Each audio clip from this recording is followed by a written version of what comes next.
အားလုံးပဲမင်္ဂလာပါဒီနေ့မှာကျွန်တော်က Chat GPT ကိုစမ်းပြီးတော့သုံးချင်တယ်အဲ့ဆို Chat GPT ကအခု online မှာအရန် hot နေတယ်ပေါ့နော်လူတိုင်းပြောနေကြတယ် Artificial intelligence powered chatbot to rival Chat GPT. Now you may have heard of Chat GPT. It's a from Microsoft announcing it will incorporate Chat GPT. So the entire point of Chat GPT early on was to just sort of show the power. အဲ့ဆို Chat GPT ကအခု online မှာအရန် hot နေတယ်ပေါ့နော်ဘယ်လောက်ထိ hot နေတယ်ဆိုတော့ तू ကဘာလဲဘယ်လိုတွေအသုံးပြုရလဲဆိုတော့ကျွန်တော်ဒီနေ့မှာနည်းနည်း stamp သုံးပြီးတော့ပေါ့နော်အကောင်လုံး sharing လုပ်ပေးခြင်းနဲ့အဲ့ဆို Chat GPT ဆိုတာကျတော့ OpenAI နဲ့ develop လုပ်ထားတဲ့ဒီ artificial intelligence ပေါ့နော် AI platform တစ်ခုဖြစ်တယ်အဲ့ဆိုအဲ့ AI platform တစ်ခုကကျွန်တော်တို့ရဲ့ best friend တငယ်ချင်းလုံးဝညံကောင်းတဲ့တငယ်ချင်းတယောက်လိုကိုအနားမှာထားပြီးတော့သုံးလို့ရတယ်။သူ့ကိုကျွန်တော်တို့ကပြောလို့ရတယ်။သူ့ကိုကျွန်တော်တို့ကဒါတိုင်ပင်လို့ရတယ်။စိတ်ညစ်နေတယ်။ဘာဖြစ်နေတယ်ဗောနော်။အဲ့ဒါဆိုသူကပြင်ပြောပေးလိမ့်မယ်။ကောင်းကောင်းမွန်လေးပြင်ပြောလိမ့်မယ်။ပြီးရင်ကျွန်တော်တို့တိုက်ကွဲနေရဆိုရင်လည်းဘယ်လို move on လုပ်ရမလဲ။သွားမေးလို့ရတယ်။တော့မဟုတ်ကောင်မလေးရှိတယ်ဆိုရင်လည်းကောင်မလေးအကြောင်းကို lyrics တွေရေးခိုင်းလို့ရတယ်။တခြင်းလေးရေးခိုင်းလို့ရတယ်။ကြပြရေးခိုင်းလို့ရတယ်တော်မိုက်တယ်နောက်က message ကစီးပွားရေးသမားဆိုရင်လည်းစီးပွားရေးနဲ့ပတ်သက်တဲ့ content တွေ create လုပ်ခိုင်းလို့ရတယ်ဒီနေ့မှာကျွန်တော်စမ်းကြည့်မှာတချင်းရေးခိုင်းမယ်ကြပြတွေရေးခိုင်းကြည့်မယ်သူ့နည်းနည်းပမေးမြန်းကြည့်မယ်เนาะအဲ့ဒါဆိုတော့ကျွန်တော်တို့ Chat GPT လေးကမိုက်တယ်အဲ့ဆိုတော့ကျွန်တော်ပြောတလောက်တင်ပဲလားဆိုတော့မဟုတ်ဘူးဒီထက်အများကြီးခိုင်းလို့ရတယ်ကျွန်တော်တော့ဒီနေ့မှာကျွန်တော်စမ်းပြီးတလောက်သုံးကြည့်မှာဖြစ်ပါတယ်အဲ့ဆိုတော့ AI ကိုစိတ်ဝင်စားတဲ့မိတ်ဆွေတွေကလည်းကျွန်တော်နဲ့ဒီဗီဒီယိုလေးကိုဒါဆက်ကြည့်လို့ကြပါပြီ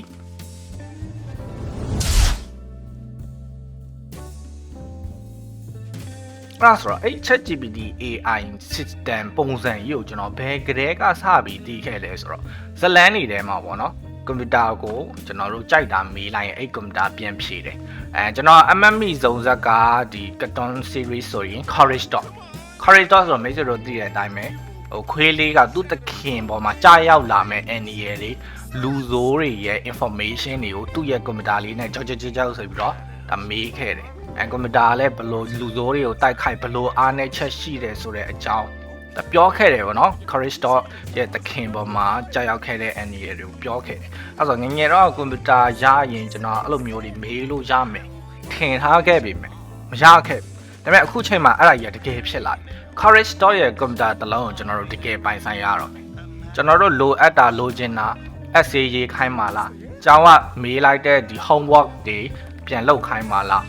အကုန်ပေါ့နော်ကျွန်တော်တို့လုပ်ခိုင်းလို့ရတယ်တချို့ American ကကျောင်းတွေ UK ကကျောင်းတွေမှာတော့ Chat GPT website ကိုပိတ်ထားတဲ့အထီကိုဖြစ်နေပြီဆိုတော့တော်မိုက်တယ်ကျွန်တော်တို့ဆက်ပြီးတော့သုံးဆန်းကြည့်အောင်အဲ့ဆိုတော့ကျွန်တော်တို့ Chat GPT သုံးမယ်ပေါ့နော်Chat GPT သုံးမယ်ဆိုရင်ဘာမှသိမလို့ register ကလည်းရမ်းလွယ်တယ်ပေါ့နော်ကျွန်တော်တို့ Google account လေးနဲ့ create လုပ်လိုက်ရပြီဆိုတော့အရင်ဆုံးကျွန်တော်တို့ browser ကနေပဲ Chat GPT လို့ရှာလိုက်မယ်နော် Chat GPT အဲ့တော့ Chat GPT အကြောင်းကိုအခုလက်ရှိ online မှာတော်တော်များများမြန်မာ channel တွေကရောဒါနိုင်ငံခြား channel တွေကရော Chat GPT အကြောင်းတွေကိုဒါဒီရက်ပိုင်းခက်စိတ်တင်လာတာမျိုးတို့တိမှာဖြစ်တဲ့အတွက်ကျွန်တော်ရေပူရတော့မရှင်းပြတော့ဘောเนาะဒီနေ့မှာ tutorial ရဲ့အဖြစ်ပဲကျွန်တော်ကစမ်းပြီးသုံးပြမှာဆိုတော့เนาะအဲ့တော့ Chat GPT လို့ကျွန်တော်တို့ဒီမှာရှာလိုက်တာနဲ့ဒါ Chat GPT ရဲ့ logo လေးဖြစ်တယ် Chat GPT ရဲ့ logo လေးဖြစ်တယ်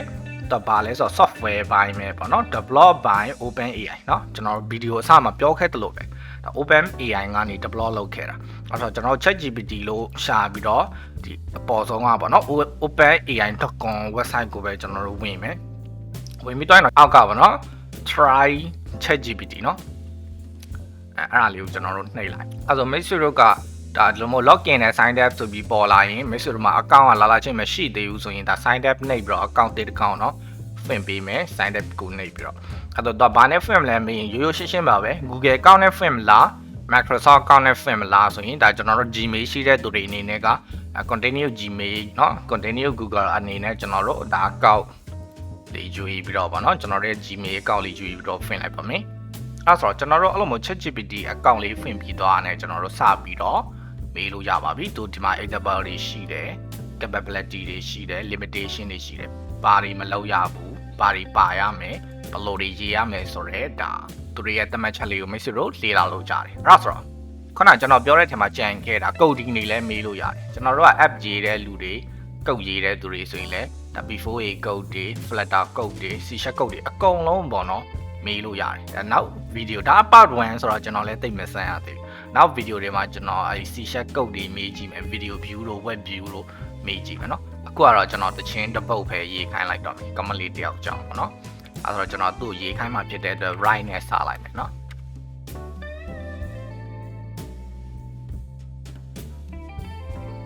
သူမှာရှည်လျားတဲ့သပင်အမဲရောင်ကြီးရှိတယ်။နောက်တစ်ခါကျွန်တော်တို့ comma ခံပြီးတော့ဗာထည့်မယ်ဆိုတော့သူရဲ့မျက်နှာလေးကလှတယ်ပေါ့နော်။ She has နဲ့ကျွန်တော်တို့ lyrics ရေးချင်တာဆိုတော့နည်းနည်းတင်သားလိုက်မယ်။ဘယ်လိုမဟုတ်ဟိုတချင်းထဲမှာပါခြင်းတဲ့အကြောင်းအရာတွေပေါ့နော်။သူမှာသပင်ရှည်ကြီးသူ့ရဲ့ signature တွေကျွန်တော်တို့ထည့်ရေးရမယ်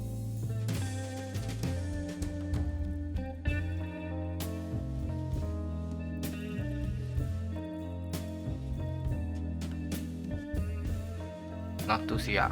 ခွင့်ရေးလေးတစ်ခုတော့လိုချင်တယ်ပေါ့နော် from ကဲရေးခိုင်းလိုက်ပါပြီအဲ့ဒါခောက်ပြီးတော့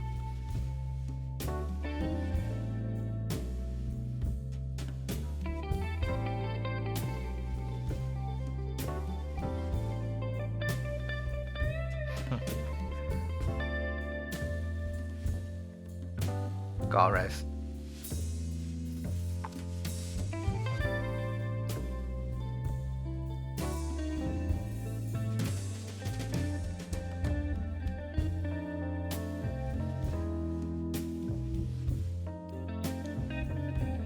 great ဒါတချင်းတစ်ပုတ်ကိုစက္ကန့်ပိုင်းအတွင်းကျွန်တော်ထည့်ရေးလိုက်တဲ့အကြောင်းအရာတွေရောပါတယ်ပေါ့နော်တချင်းတစ်ပုတ်ရေးလိုက်တာ bus တွေ chorus တွေ bus to chorus bridge အဲ့လိုမျိုးပေါ့နော်ဒါဆိုရင်လုံးဝကြီးအဆင်ချောမနေဘူးဆိုရင်တော့ဒီထက်ကနေ reference ယူပြီးတော့ကျွန်တော်တို့ comment လေးကိုတချင်းတစ်ပုတ်လောက်ဆက်ပြလို့ရတယ်နောက်ကကျွန်တော်တို့ content တစ်ခုရေးခိုင်းလိုက်မယ် content တစ်ခုဆိုကျွန်တော်မှာဒီ online class ပေါ့နော်သင်ကြားရေး online class ဒီ phone software ဘိုင်းဆိုင်ရာ online class တပေါ်မျိုး video တွေတင်ပေးထားတဲ့ group ရှိတယ်အဲ group မှာ video ပေါင်း300ကျော်လောက်တင်ပြီးပြီဆိုတဲ့အကြောင်းကိုကျွန်တော်က content တစ်ခုရေးခိုင်းခြင်းတယ် Facebook ပေါ်မှာကြော်ညာခြင်းလို့ပေါ့နော်အဲဆိုကျွန်တော်က write a content လို့ပဲကျွန်တော်တို့ရေးလိုက်မယ်နော် write a content about my online FA online class လို့ပဲထည့်လိုက်မယ်နော်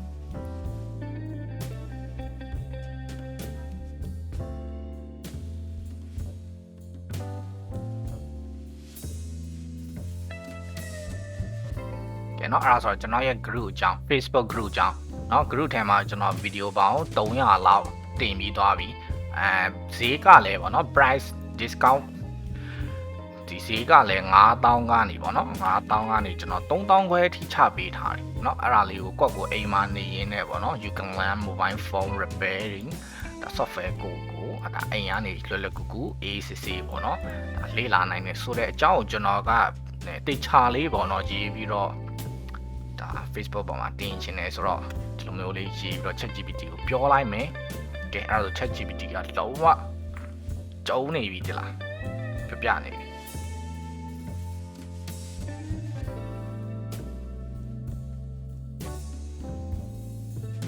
ကဲ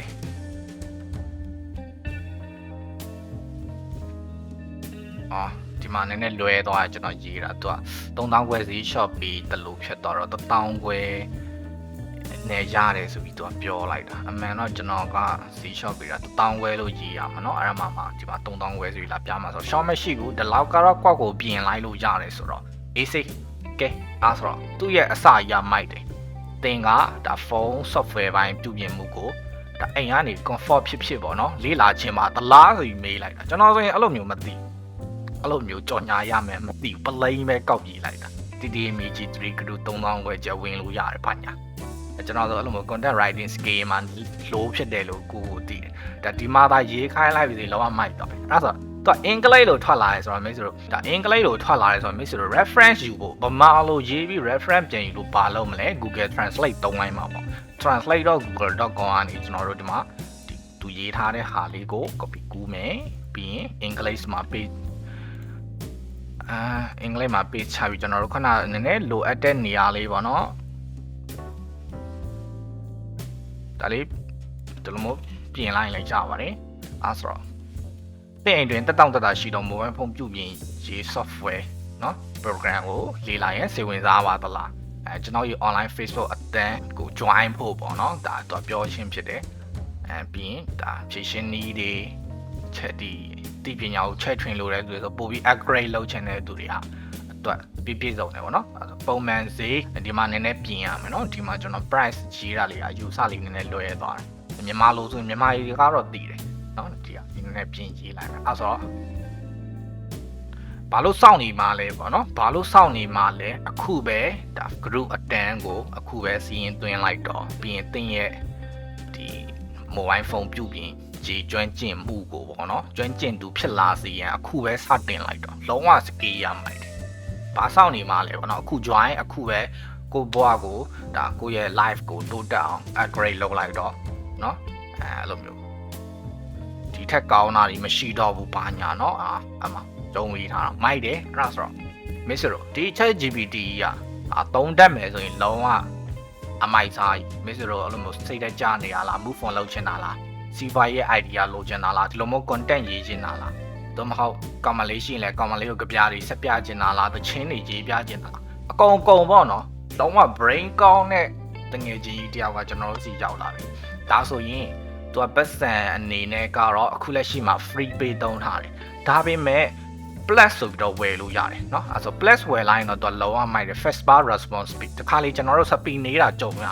တလောက်$20နဲ့ဝယ်လိုက်ရင်တော့ဒါကျွန်တော်တို့လောအောင် faster speed ဖြစ်မယ် priority access new feature ဆိုတော့ new feature တွေကိုလည်းရင်ရကျွန်တော်တို့ free ကတော့သူတို့ပြောထားတော့2021 database တော့ပဲရှိတယ်ဆိုတော့လုံးဝပေါ့နော် upgrade ဒီ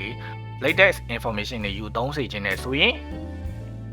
ဝယ်လို့ရတယ်ကျွန်တော်ကအခု new account free plan နဲ့ဒါတုံးပြတာဆိုတော့မစိုးဘောเนาะမဆိုတော့ဒီထဲဟာထက်ချက်မှတ်กว่าကူးချရမယ်လို့မစိုးလို့ဘူး reference ယူလို့ရသွားပြီအရေးသားတွေအသုံးနှုန်းတွေကျွန်တော်တို့ခေါင်းထဲမှာမထွက်တဲ့ idea တွေเนาะယူသုံးလို့ရနေပြီဆိုတော့တော်တော်မိုက်တယ်ဆိုတဲ့အကြောင်းလေးကိုပြောရင်းနဲ့Chat GPT Open AI အကြောင်းလေးကိုကျွန်တော်ဒီမှာပဲ part 1အနေနဲ့ဒါညီကုန်းချုပ်ပြရစေကျွန်တော်နောက်ပိုင်းမှာလည်းဒါလေးတွေစမ်းသုံးပြီးဘာတွေပို့ပြီးတော့လုပ်လို့ရလဲဆိုတာကိုpart 2 video အနေနဲ့လာဖို့ရှိတာဖြစ်တဲ့အတွက်မိတ်ဆွေတို့ကျွန်တော်ရဲ့ဒီ channel TTA လေးကိုဒါ subscribe မလုပ်ရသေးဘူးဆိုရင် subscribe လုပ်ပေးဖို့ပြောရင်းနဲ့ဒီ video လေးကတော့ဒီလောက်ပါပဲခင်ဗျာမိတ်ဆွေတို့အားလုံးပဲဘေးကင်းလုံခြုံကြပါစေ be safe ဟာတငယ်ချင်းဘာရီမိုင်းနေရတော့စော်ဝဲပိုင်းတိတ်မရလို့ကွာတငယ်ချင်းဟာနောက်လာတဲ့မီအကောင့်တွေဘာတွေလဲတိတ်ပြီးတော့ log တွေမနိုင်တော့ဘူးကွာဟေးဟုတ်လားဒါလေးများကွာ CRTTA ထောင်ထားတဲ့မိ account loss solution group ဆိုတဲ့ group လေးရှိတယ်လေအဲ့ထက်မှာသင်ခန်းစာတွေကိုဗီဒီယိုတွေနဲ့ရှင်းပြပေးထားတာကွာ update သင်ခန်းစာတွေတင်မကောက်ဘူးเนาะအခြေခံသင်ခန်းစာဗီဒီယိုဖိုင်တွေလည်းပါတဲ့ဟာမင်းဘာလို့စောင့်နေမှာလဲကွာအခုပဲဆက်သွယ်ပြီးတော့ဝင်လိုက်တော့